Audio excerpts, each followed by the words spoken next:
Welcome to the Women's Football Show here on PLZ Soccer's YouTube channel. I'm Kerry Pollock. Alison McConnell, Cheryl Smith and Motherwell manager Paul Brownlie are here with me. Before we get into all the meat and bones of it all, let's have a look at the league table, see how things are shaping up. Hibernian remain top spot, Rangers in there in second, Glasgow City third, Celtic still there in fourth, Hearts and then Motherwell there in sixth. The bottom six, Aberdeen lead at the front of the pack after a win over Partick Thistle. Spartan closely follow, Montrose a bit further down and then Queen's Park and Dundee United in the relegation zone. Paul, let's have a look at your game. You took on a wounded Hibs side after their Sky Sports Cup defeat. Did you see any signs of hurt from them? Yeah, you could see it. Obviously, a difficult week for them. Obviously, losing the cup final with such a margin would have been a soaring. But I thought, response-wise yesterday, you could see, they're a good side and they're sitting at the top of the league for a reason. So, I thought it was a good game yesterday. Very tactical game as well. Didn't think there was a lot in it, but the margins become so fine at that level, and unfortunately, we get punished for a couple of errors in the game, and there was a couple of real talking points in terms of the referee as well in there, but. I think on reflection for me, I was really delighted with how we performed in the game yesterday. It was important for us to respond after our, obviously, result against Rangers as well. Has that been the message now going forward into these next handful of games? You have to put up a fight up against the top six teams? Yeah, we need to get better every game. It's a clear message to the players, and they're a very transparent group, and I know I say that a lot, but I see what they give us on the training pitch as well, and we knew it was going to be difficult.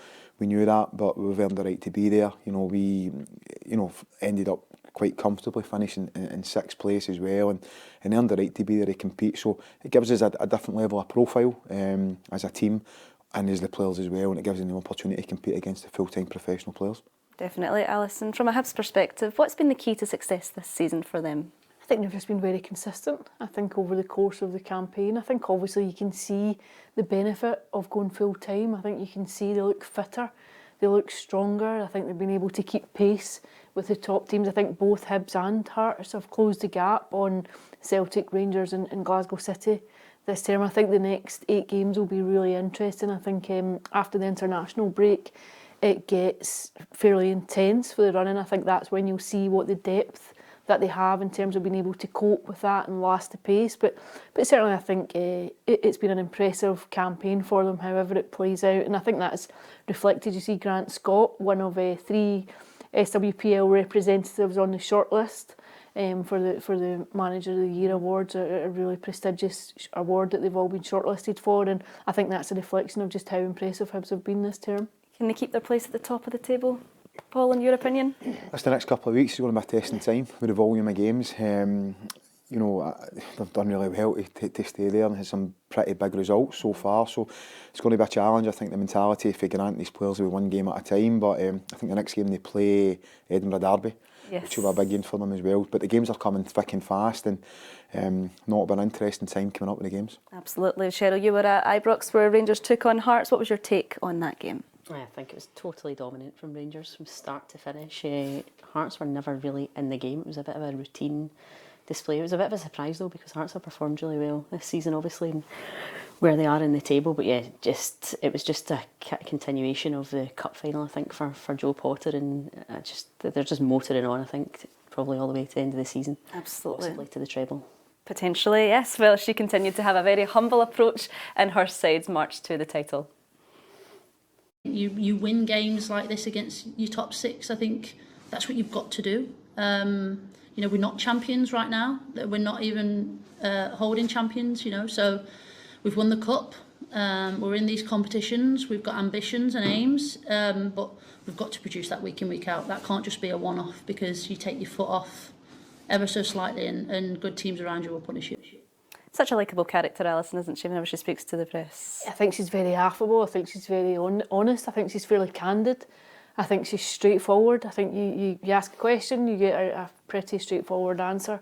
I think it's really clear this season how much it hurt Rangers last term to lose the league basically by 1 goal difference. You can see it's been the catalyst, I think, for the manner in which they approached the campaign from the off. There was a clear desire not to take their foot off the gas when they've got teams under the cosh, when they're already have the points banked in games, 3-0, 4-0, it's keep going, keep your foot to the metal, just keep it going, and that's been reflected in a massive goal difference this term. I think they look like a team coming to the boil at the right time. They look as though they're just finding a bit of form going into the business end of the season. I think on current evidence, I think they look very capable of going and winning a treble this term. I think you can see actually the way that she speaks, she never gets too high or too low, and you can see that actually seeps into the team. Well, it seems like it does, because they don't panic when they're in a situation, maybe when they're up against it. They just keep it kind of level. They don't, make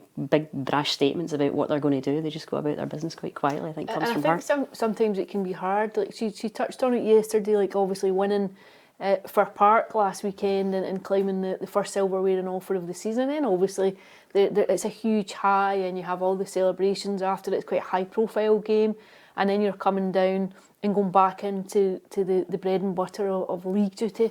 I think she made that point that you have to manage the emotion of the week. You have to make sure that you're sustaining it. I thought they were very, very impressive against Hearts yesterday. I think I didn't think Hearts helped themselves. I thought they're trying to play out from the back, and Rachel Johnson getting caught in the opening minute almost set a tone for Rangers. You could tell they could just scent blood.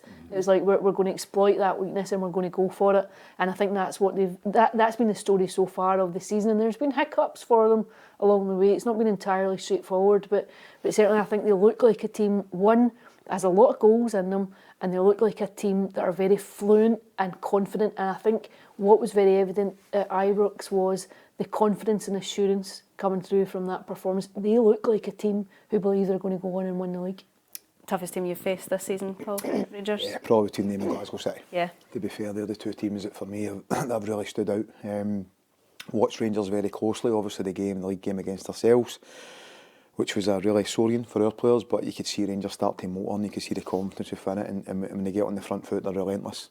They don't give you a minute, and especially when, I've made reference to earlier, when it went 5-6, and they just don't stop it. If anything, they actually turn the volume up even more. Watched them at Fir Park as well, and I thought they were really impressive. And I think that's the mark of a good team at this stage of the season. It's business time. There's trophies to be won at this stage, and Rangers look at a team that are right on the front foot.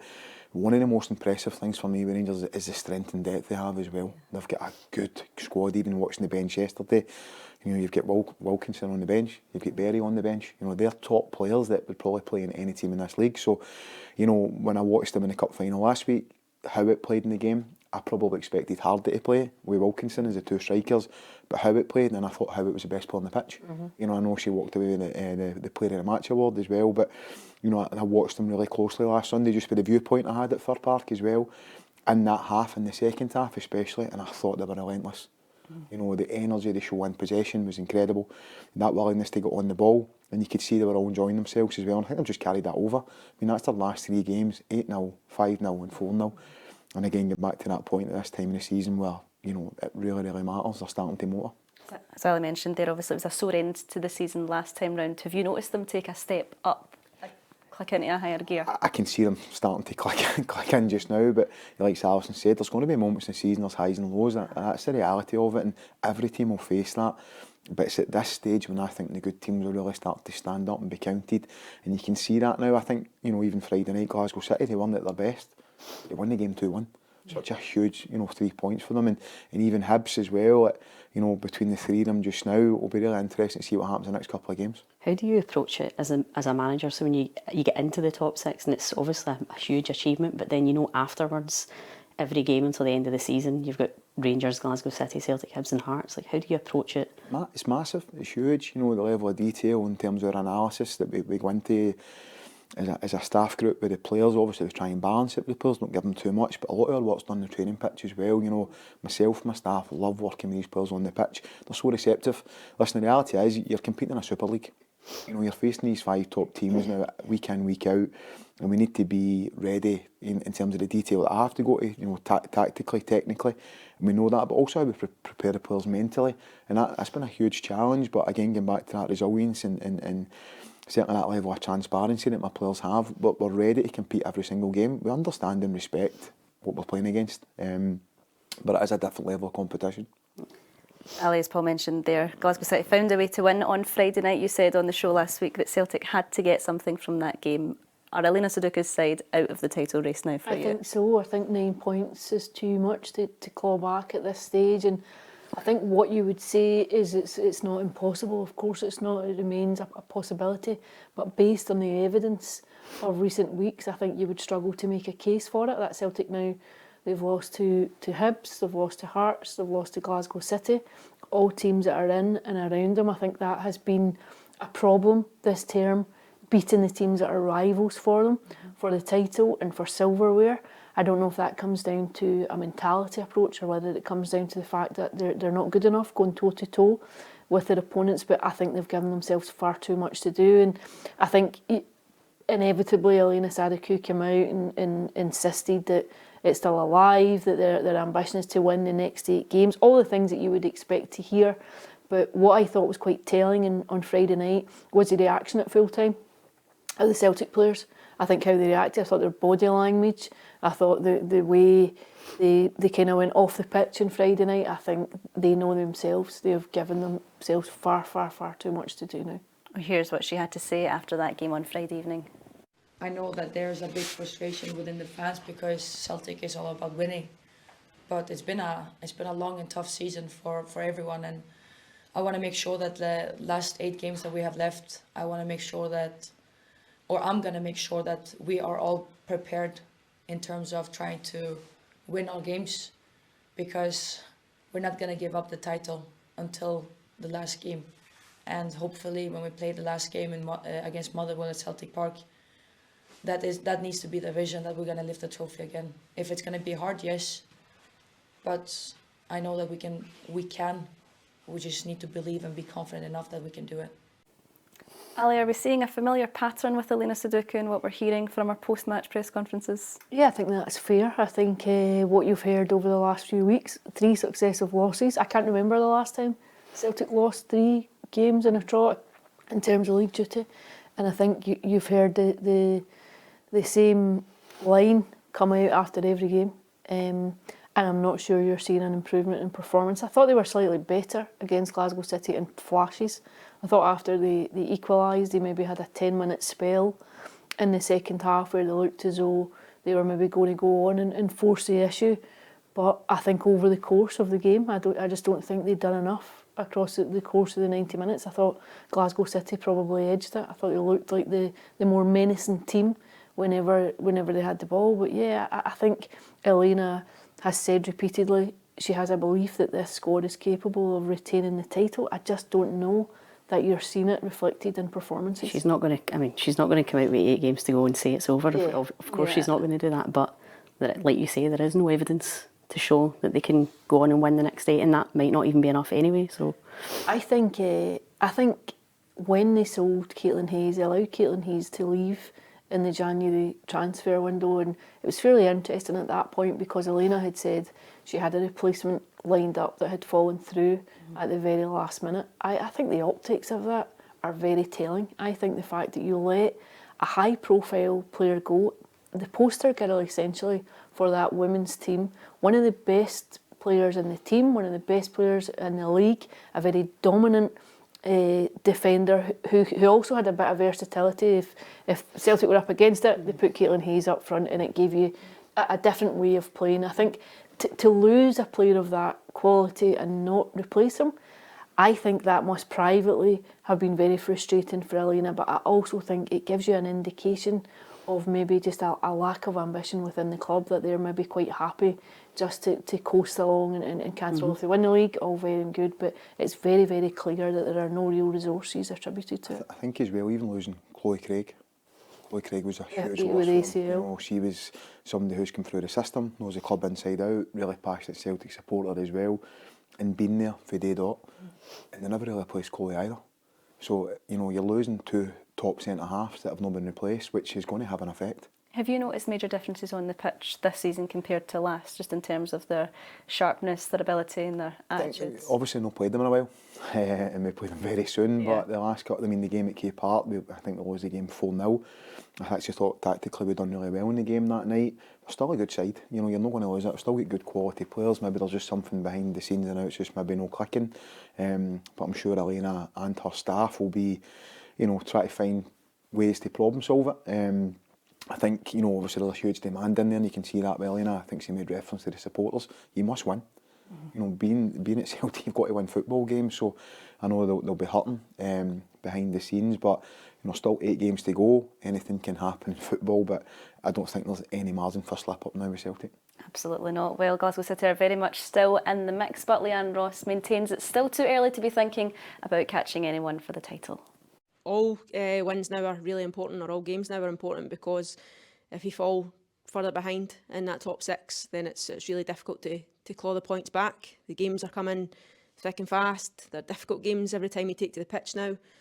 And it's like 6-pointers every time you play now. So it's really important that you fight as hard as possible to make sure that you're the team that come out on top.